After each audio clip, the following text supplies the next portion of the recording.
gustaría tratar de concluir este estudio que hemos hecho durante 2 semanas sobre lo que es el cientificismo, que a lo mejor es una palabra que no sabíais antes de estos estudios, pero espero que veáis que realmente esta es una filosofía, una perspectiva sobre el mundo que la verdad es que se ha vuelto muy, muy extendida, esta perspectiva, y está en todo. Es la perspectiva detrás de toda la enseñanza en las escuelas del público, las escuelas públicas, sobre la ciencia, sobre la sexualidad humana, todo se basa en el cientificismo. Entonces, para concluir esta serie de estudios, me gustaría esta tarde entrar más en la pregunta, digamos, práctica, cómo debemos, como Iglesia del Señor, cómo debemos responder al cientificismo. Y voy a contestar esa pregunta en 3 partes. Primero, ¿qué significa la palabra responder? Digo, ¿cómo debemos responder? ¿Qué significa responder? ¿Por qué es necesario que respondamos? ¿Y cómo debemos responder? Y en primer lugar, la palabra responder, con responder quiere decir que no podemos ignorar este tema. No podemos hacer la vista gorda como si esta filosofía no fuera una realidad diaria en la cultura en la que vivimos.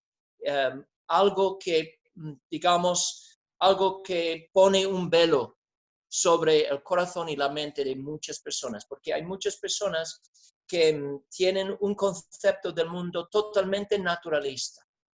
Es decir, piensan que realmente no hay otras fuerzas en el mundo en el que vivimos, sino solamente fuerzas materiales y naturales.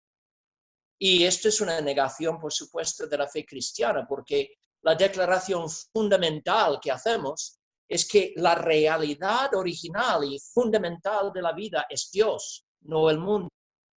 Dios precede el mundo, Dios es eterno y Dios, por definición, es un ser sobrenatural, porque Él creó el mundo y creó todo lo que hay en el mundo, estableció las leyes de la naturaleza, por lo cual Él está por encima de las leyes de la naturaleza y no restringen sus acciones. Cuando Él quiere, Él puede suspender, actuar por encima o incluso en contra de las leyes que normalmente gobiernan este mundo en la vida diaria.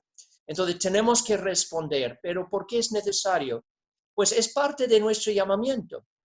Como hijos e hijas de Dios, tenemos un llamamiento de ser sal y luz en la sociedad. Y la sociedad, como vuelvo a decir, pues está realmente confundida por causa de esta mentalidad cientificista, y esta mentalidad ha metido muchas dudas en el corazón de muchas personas sobre la Biblia, sobre la existencia de Dios, porque muchos piensan que la ciencia ha explicado todo y por lo cual no hay necesidad de creer en Dios, porque la ciencia, las leyes naturales, la materia se explica por sí solo, y no es verdad. Somos sal y luz, tenemos que brillar en medio de la oscuridad, y como sal tenemos que actuar como para desinfectar ideas dañinas y para prevenir la corrupción, la descomposición moral, intelectual y cultural de la sociedad a nuestro alrededor. Tenemos esta función. Además, Dios en varias partes de la Biblia describe la tarea de la Iglesia en términos, podemos decir, militantes. Tenemos un llamamiento a la batalla. Yo sé que en la Iglesia del Señor hay personas con diferentes personalidades. Algunas personas son muy irénicas, no quieren tener confrontaciones, no quieren tener una actitud militante. Les suena feo eso, pero la verdad es que hay muchísimo lenguaje en la Biblia que habla de la vida cristiana en términos de una batalla. Y en esa batalla usamos armas espirituales para tomar cautivos los pensamientos a la obediencia de Cristo. Esto es lo que dice Pablo en 2 de Corintios. Dice que las armas de nuestra milicia no son carnales, sino espirituales, poderosas en Dios para la destrucción de fortalezas. Somos llamados a derribar argumentos y toda altivez que se levanta contra el conocimiento de Dios, llevando cautivo todo pensamiento a la obediencia de Cristo. Hermanos, este es un lenguaje militar y está diciendo claramente que tenemos una tarea delante de nosotros y es defender la verdad de Dios y mostrar y manifestar que creer en la Biblia y creer en la revelación divina es sensato, es algo sensato, es algo razonable. No tenemos que tirar por la borda nuestras mentes a la hora de creer, pero sí tenemos que humillarnos y tenemos que dejar que la palabra destruya estas fortalezas, esta altivez que se levanta en contra del conocimiento de Dios y su revelación. Entonces, esta es la razón por la que es necesario para nosotros responder, porque tenemos que, en nuestro testimonio al mundo y a la hora de defender el Evangelio, es parte de nuestra tarea defender la Biblia misma como una revelación divina. Quiero decir que cuando hablo de defender, la Biblia se defiende a sí misma con su poder. Pero sí tenemos que responder a las calumnias y las mentiras traídas en contra de la Biblia. Cuando la gente dice, bueno, ya no se puede creer en Génesis 1 al 11. Ya no se puede creer en Adán y Eva y la caída del hombre en el pecado y que la muerte ha entrado en el mundo por el pecado. Ya no se puede creer eso porque la ciencia ha desmentido la Biblia. ¿Estás preparado para contestar esta pregunta, estas objeciones?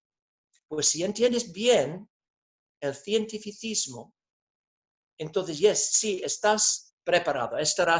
Entonces, ¿cómo debemos responder? Pues dos palabras claves.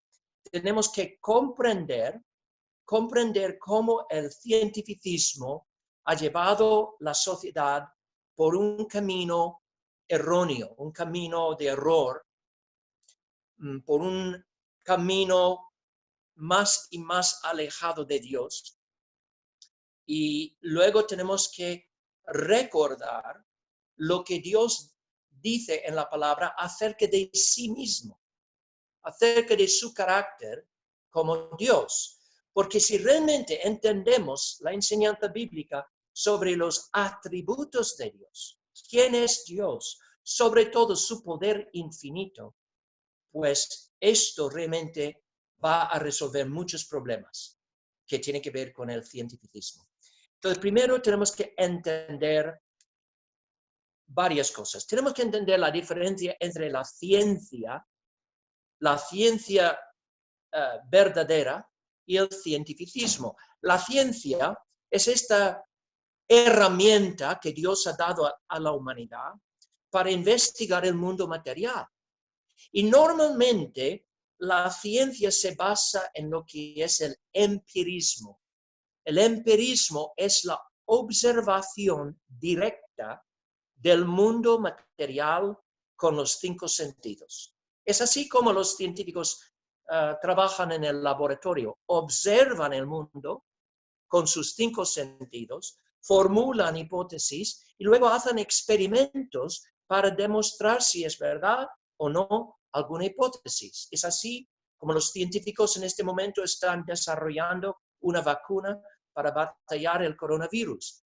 Y es así como hemos llegado a tener tantos avances en la tecnología a través de la ciencia empírica, la ciencia demostrable en los laboratorios. Otro tipo de ciencia, que realmente no es pura ciencia, es una combinación de ciencia, historia, religión y es esta área del estudio de los orígenes, a veces llamada la ciencia natural.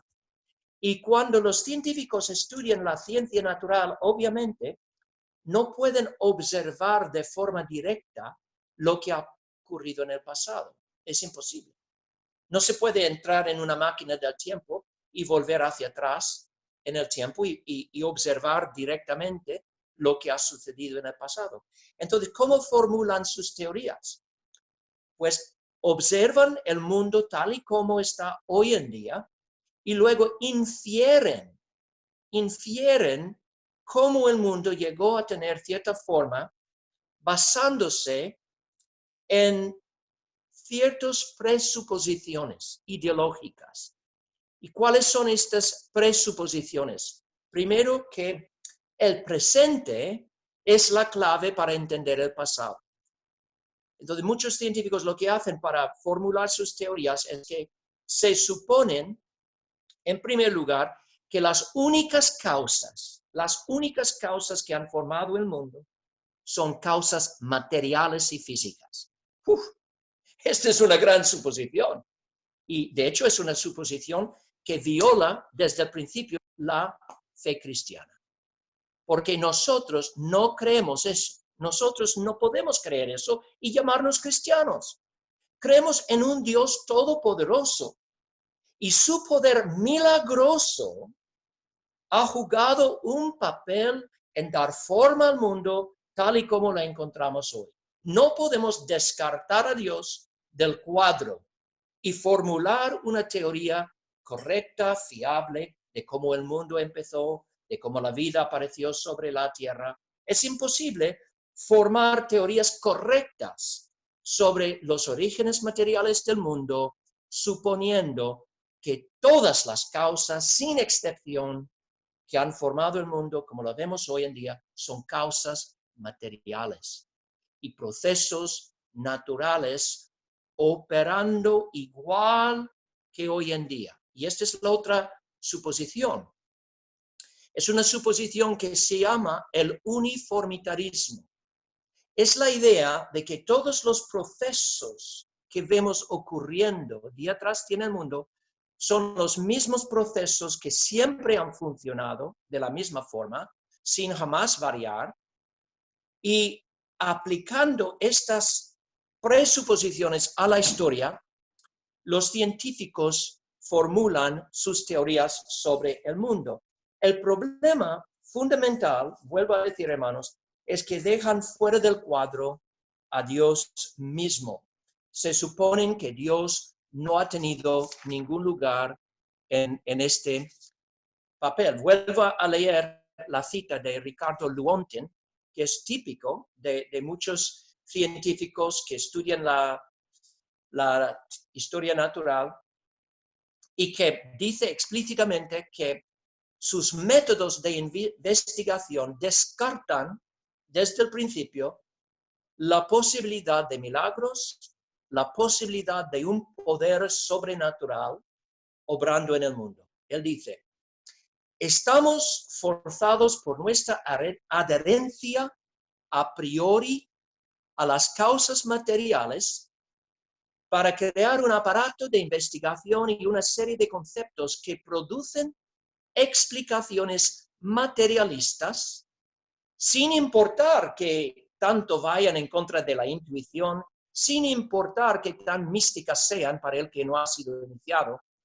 Más allá de eso, el materialismo es un absoluto, pues no podemos dejar que un pie divino cruce la puerta.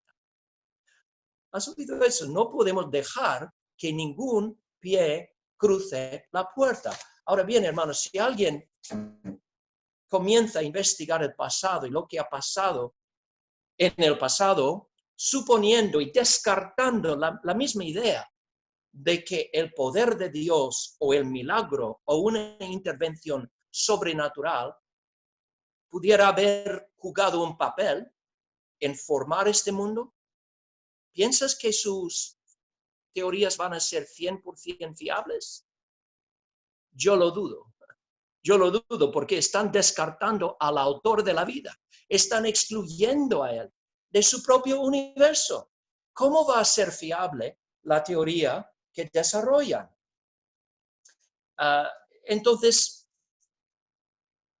es como dice Herman Bavinck, un gran teólogo reformado del siglo XIX y del siglo, creo que vivió en el siglo XX, de hecho. Pero escucha lo que él dice: cualquier ciencia, filosofía o conocimiento que suponga que pueda sostenerse sobre sus propias pretensiones y puede dejar a Dios fuera de sus suposiciones, se convierte en su propio opuesto y desilusiona a todos los que construyen sus expectativas sobre él. Voy a leer, sé que es mucho, pero voy a leerlo otra vez. Cualquier ciencia, filosofía o conocimiento que suponga que pueda sostenerse sobre sus propias pretensiones y puede dejar a Dios fuera de sus suposiciones, se convierte en su propio opuesto y desilusiona a todos los que construyen sus expectativas sobre él. Entonces, el hombre moderno espera sacar de la ciencia materialista un cuadro verdadero de cómo el mundo empezó. Pero precisamente por dejar a Dios fuera del cuadro, esta forma de acercarse a la cuestión de orígenes, basándose únicamente en la ciencia materialista, echando fuera a Dios, está destinado a fracasar. No nos va a dar un cuadro verídico, veraz del mundo y cómo el mundo empezó. Tenemos que tomar en cuenta la luz de la Biblia, de la palabra de Dios. Y dentro del marco de la enseñanza bíblica, entonces, echar un vistazo a nuestro alrededor y examinar los datos y interpretar lo que vemos a la luz de lo que dice la palabra. Entonces, ¿cómo debemos responder? En primer lugar, como he dicho, tenemos que entender cómo el cientificismo entra en el pensamiento del hombre moderno. Pero luego tenemos que responder a este cientificismo de la misma forma que Jesús respondió al escepticismo en su día. Porque Jesús también tuvo que enfrentarse con personas escépticas que dudaban de la verdad revelada en la palabra porque no encajaba en su mente racionalista. Estoy hablando de los saduceos. Los saduceos eran los racionalistas del primer siglo. Ellos no aceptaban toda la palabra de Dios, aceptaban solamente los primeros 5 libros de la Biblia como inspirados por Dios y se burlaban de las cosas que no entendían. No creían en los ángeles, no creían en la resurrección de entre los muertos. Y en un enfrentamiento que tuvieron con Jesús, trataron de poner en ridículo la enseñanza de la Biblia con una ilustración absurda. Y dirían, bueno, había una mujer que se casó con un hombre y ese hombre murió. Y después ella se casó con su hermano. El hermano murió. Y luego se casó con otro hermano y así con 7 hermanos. Entonces, si ella se va a resucitar, ¿de quién será la mujer? ¿Del primer hermano, del segundo, del tercero? Entonces intentaron poner en ridículo la enseñanza de la Biblia. ¿Y cuál fue la respuesta de Jesús? Les reprendió. Les dijo a ellos, ¿no es esta la razón por la que erráis?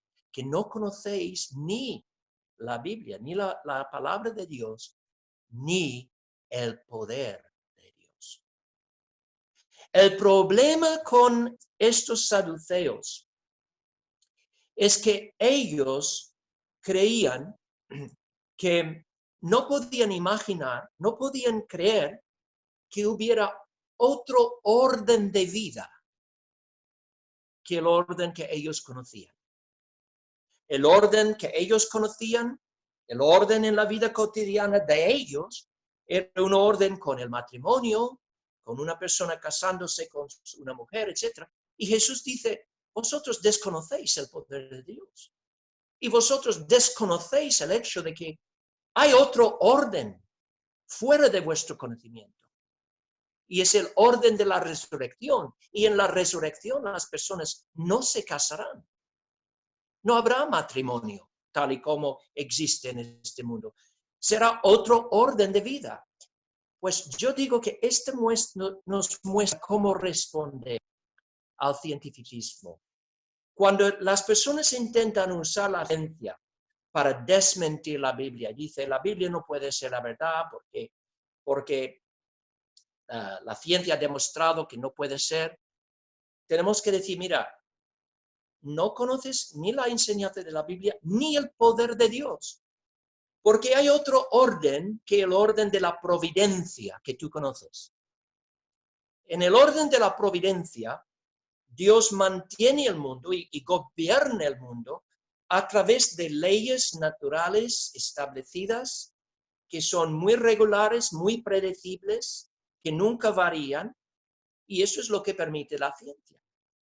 Pero hay otro orden, y es el orden de la creación. Y como Dios es el creador, no está sujeto a sus propias leyes. Él está libre de manipular la materia y de hacer cosas con la materia mucho más allá de lo que puedes imaginar. Entonces, ¿qué es lo que la Biblia nos enseña? Que Dios puede hacer con respecto a la materia y con respecto a esas leyes de la naturaleza que vemos funcionando en la vida diaria. Dos cosas. En primer lugar, Él puede suspender por completo, cuando Él quiere, los procesos naturales para producir efectos de forma milagrosa. La semana pasada hablé sobre el nacimiento de Jesús. Sabemos que según el orden de la naturaleza, ningún bebé es concebido aparte de un padre y una madre. Siempre hace falta dos personas, un padre y una madre para concebir a un niño. Esto según el orden de la providencia, el orden de la naturaleza. Pero en cuanto a Jesús, cuando Dios quería llamar la atención a su presencia de modo extraordinario, cuando quería desnudar su brazo para que todo el mundo viera que Dios estaba presente aquí, Dios estaba haciendo algo especial, entonces vino sobre María con el poder de su Espíritu Santo y ella concibió sin la agencia de ningún varón. Y esto es totalmente inexplicable en términos de la naturaleza, los procesos naturales. Es inexplicable conforme a la ciencia porque implica un ejercicio de poder divino sobre la materia sin ninguna causa material. ¿Entendéis? No hubo ninguna causa material que produjera este milagro. Fue un ejercicio directo del poder espiritual, sobrenatural y divino de Dios sobre la materia. Vino sobre María y de repente ella está embarazada con un bebé. Luego también podemos mencionar, y voy a mencionar de paso otros milagros en la Biblia de esta naturaleza, la creación de Adán. Mencioné que la Biblia no indica nada acerca de la madre de Adán. Adán no empezó su vida en el vientre de una mujer. La Biblia indica claramente que Dios tomó el polvo de la tierra, o sea, tomó materia no animada, inanimada, y formó el cuerpo de Adán, y luego en ese cuerpo inanimado, Dios sopló, Dios le dio el aliento de vida y se convirtió en un ser viviente. Y luego tomó el cuerpo de Eva del propio cuerpo de Adán. No vas a descubrir nunca un proceso natural en todo eso. Fue un milagro, fue un ejercicio de poder divino sobre la materia. O pensar En los otros milagros que mencioné, no voy a desenvolver mucho todo acerca del día largo de Josué, cuando la Biblia dice que el sol paró en el cielo. No sabemos exactamente cómo Dios hizo este milagro, que hubo una ilusión óptica o si literalmente en la tierra pues se paralizó o dejó de girar en su eje. Hay otro milagro parecido en Segundo de Reyes, la señal que Dios le dio a Ezequiel cuando Ezequiel estaba enfermo y Dios prometió que iba a sanarle y pidió una señal. ¿Y os acordáis la respuesta de Dios a Ezequiel? Dice, Ezequiel había dicho a Isaías, ¿qué señal tendré que Jehová me sanará y que subiré a la casa de Jehová al tercer día? Respondió Isaías, esta señal tendrás de Jehová, de que hará Jehová esto que ha dicho. ¿Avanzará la sombra 10 grados o retrocederá 10 grados? Está diciendo que ¿qué es lo que sucede en la naturaleza? Que normalmente, según las leyes de la naturaleza, es normal. Ezequías respondió, fácil cosa es que la sombra decline 10 grados, pero no que la sombra vuelva atrás 10 grados. Entonces el profeta Isaías clamó a Jehová e hizo volver la sombra por los grados que había descendido en el reloj de acá, 10 grados atrás.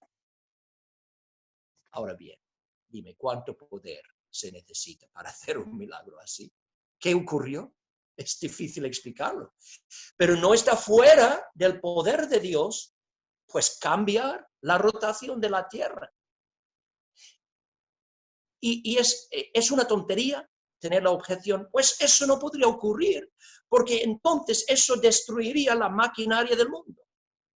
Eso es como decir, es igual que decir, pues no se puede echar a 3 hombres en un horno de fuego porque saldrán totalmente quemados.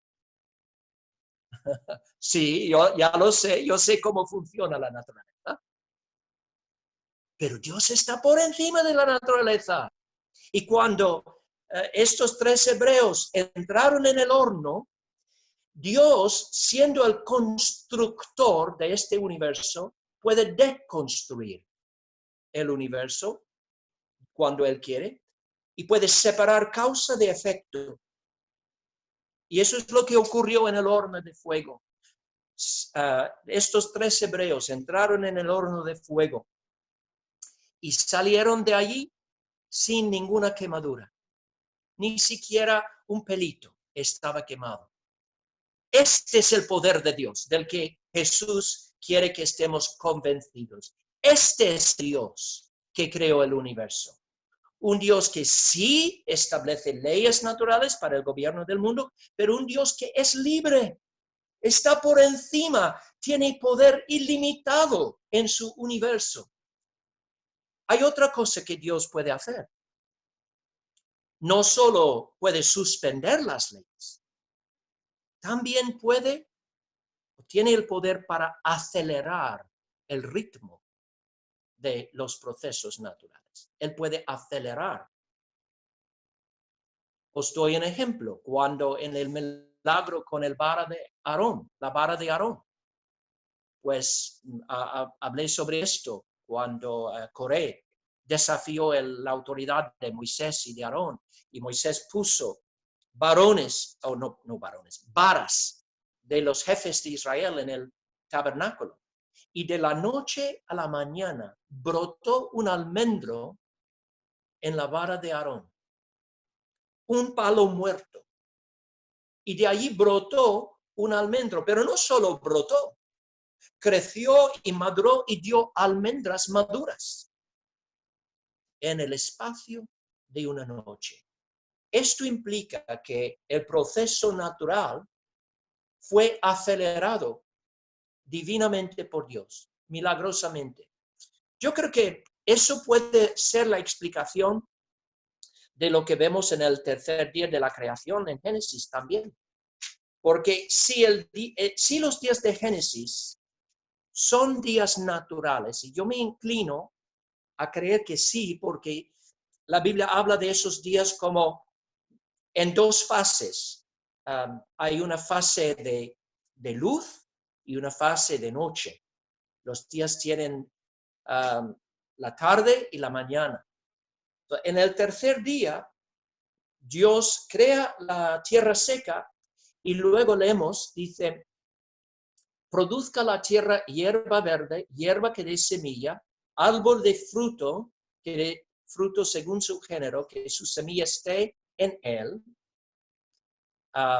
sobre la tierra. Y fue así. Produjo pues la tierra hierba verde, hierba que da semilla según su naturaleza, y árbol que da fruto, cuya semilla está en él, según su género, y vio que Dios era bueno. Y vio Dios que era bueno. Y fue la tarde y la mañana el día tercero. Al parecer, este versículo está hablando de un milagro, otro milagro, que en el espacio de un día natural Dios cubrió toda la tierra. Al igual que había hecho florecer un almendro en la vara de Aarón, en el tercer día cubrió toda la tierra en vegetación, acelerando lo que normalmente sería el proceso de siglos. ¿Puede Dios hacer esto? Pues yo creo que sí. Mira, un pensamiento se me ocurrió. Todos sabemos lo que es una explosión, ¿no?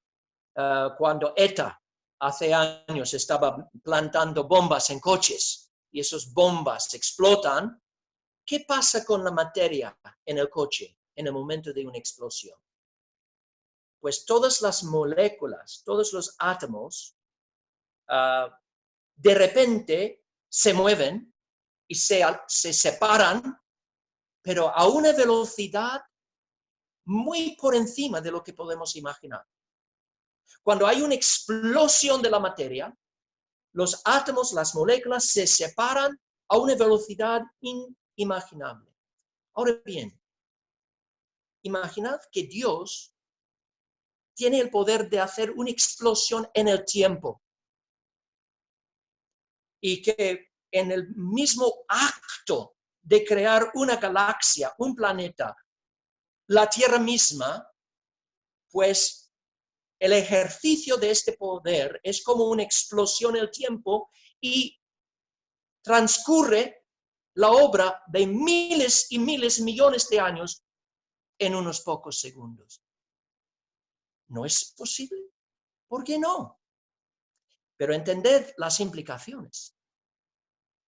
Si Dios empleó un milagro en dar forma a este mundo, y si más tarde un científico examina la obra de Dios a través de la lente del materialismo y del naturalismo, intentando interpretarlo todo lo que se ve a base de los procesos naturales igual que hoy funcionando, sin Dios en el cuadro, sin lo sobrenatural, sin los milagros, va a errar en su interpretación. Y luego, si no quiere creer en Dios, va a usar sus conclusiones para oponerse a la Biblia, para intentar desmentir la Biblia, para intentar echar fuera a Dios de la cultura y del mundo. Y decir, no, el futuro es la ciencia nos va a dar todas las respuestas a todo, no necesitamos un libro anticuado. Hermanos, esta es la cultura en la que vivimos hoy. Es una cultura que quiere echar fuera la Biblia como un libro anticuado, lleno de errores. Pero una vez que entendamos el materialismo que está detrás de todas estas teorías que escuchamos en la televisión, cuando declaran con tanto dogmatismo, pues el hombre se ha evolucionado durante millones y millones y millones de años de los monos y pues es todo por la naturaleza, todo por causas materiales, pues entendemos que no tiene que ser así. ninguna persona estaba allí en el pasado excepto Dios, el único testigo. Y Él nos ha dejado su testimonio en la Biblia. Entonces Dios puede suspender las leyes naturales, puede acelerar los procesos naturales, incluso, curiosamente, puede decelerar los procesos naturales. Es curioso, ¿no? Puede decelerar. Os voy a dar un ejemplo que puede ser.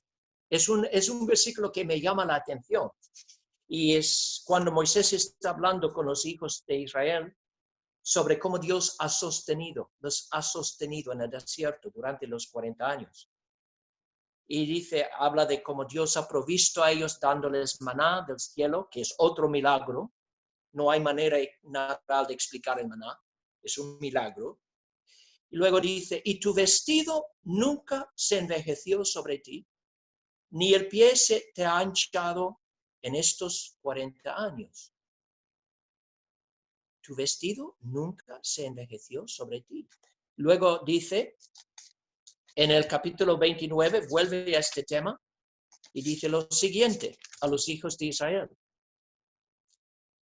Hablando como el portavoz de Dios, Dios dice, yo os he traído 40 años en el desierto, vuestros vestidos no se han envejecido sobre vosotros, ni vuestro calzado se ha envejecido sobre vuestro pie. Yo creo que es muy difícil entender estas palabras aparte de una referencia a algo milagroso que Dios hizo.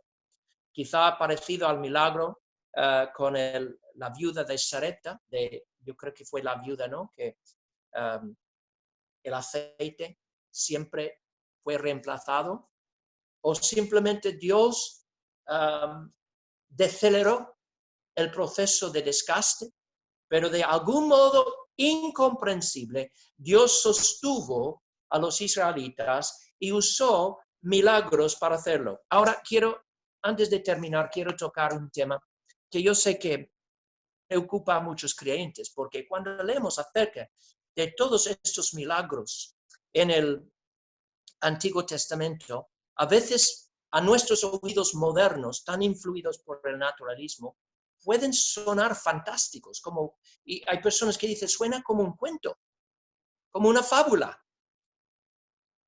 Pero, hermanos, yo creo que este es el efecto de simplemente nuestra experiencia es de la providencia de Dios en la vida cotidiana. Nosotros no hemos pasado por experiencias como los hijos de Israel en el tiempo del Éxodo.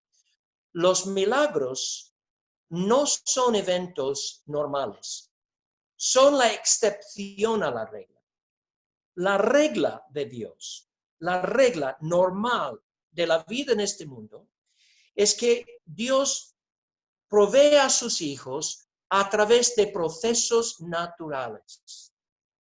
Pero ha habido momentos en la historia muy excepcionales, muy especiales, cuando Dios estaba dando nueva revelación a su pueblo, estaba manifestando algo muy especial acerca de su persona y su plan de redención, y en estos periodos de la historia abundan los milagros. Son momentos especiales. Entonces, no me extraña que eso puede sonar rarísimo a veces leyendo estas cosas, puede sonar fabuloso, pero es por esta diferencia entre el orden de la providencia y el orden de la creación. La obra normal de Dios de todos los días y la obra excepcional de Dios en momentos específicos de la historia. Pero es lógico, hermanos, y yo creo que en esto tenemos que concluir que hablando con el escéptico, es lógico reprender la actitud que diga, pues, si Dios existe, siempre tiene que actuar de forma que yo pueda comprender. Tiene que siempre actuar dentro de los límites de las leyes de la naturaleza.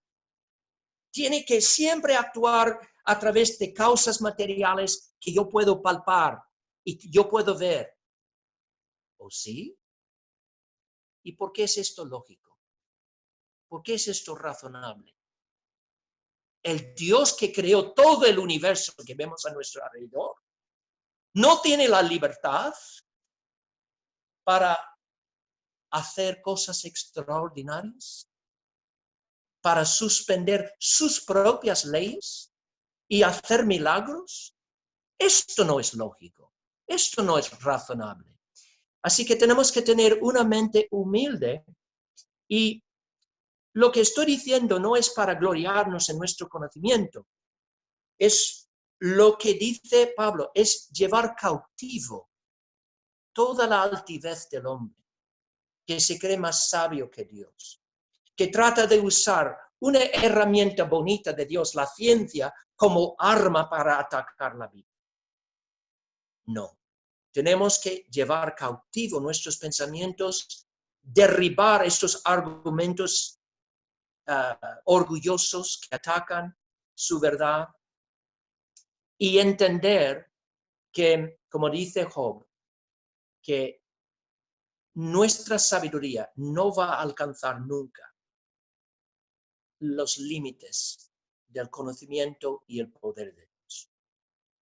Como dice el libro de Job, ¿descubrirás tú las profundidades de Dios?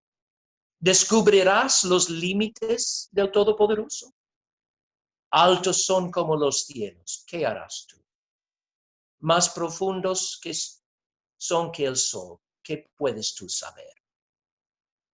Esto es el mensaje que tenemos que dar al mundo en su orgullo, cuando rechaza el conocimiento de Dios a través de su palabra.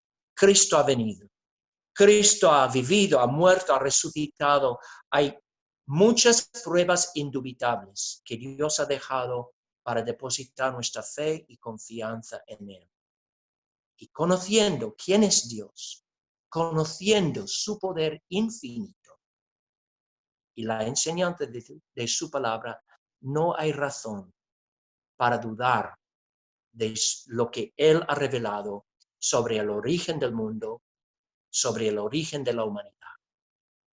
Así que, hermanos, debemos tener mucho ánimo porque tenemos una manera clara para responder a todos estos desafíos hoy en día.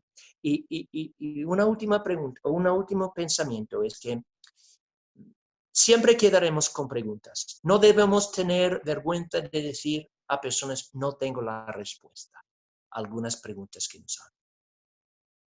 Pero de una cosa que podemos estar totalmente seguros, que algún día, cuando se desvelen todos los misterios, veremos que la palabra de Dios siempre tenía razón. Porque Salmo 138 dice, me postraré hacia tu santo templo y alabaré tu nombre por tu misericordia y tu fidelidad, porque has engrandecido tu nombre y tu palabra sobre todas las cosas. Has engrandecido tu nombre poderoso, tu palabra sobre todas las cosas. Así que, hermanos, podemos gozarnos en esta revelación segura, divina que tenemos de nuestro Dios amante. Amén.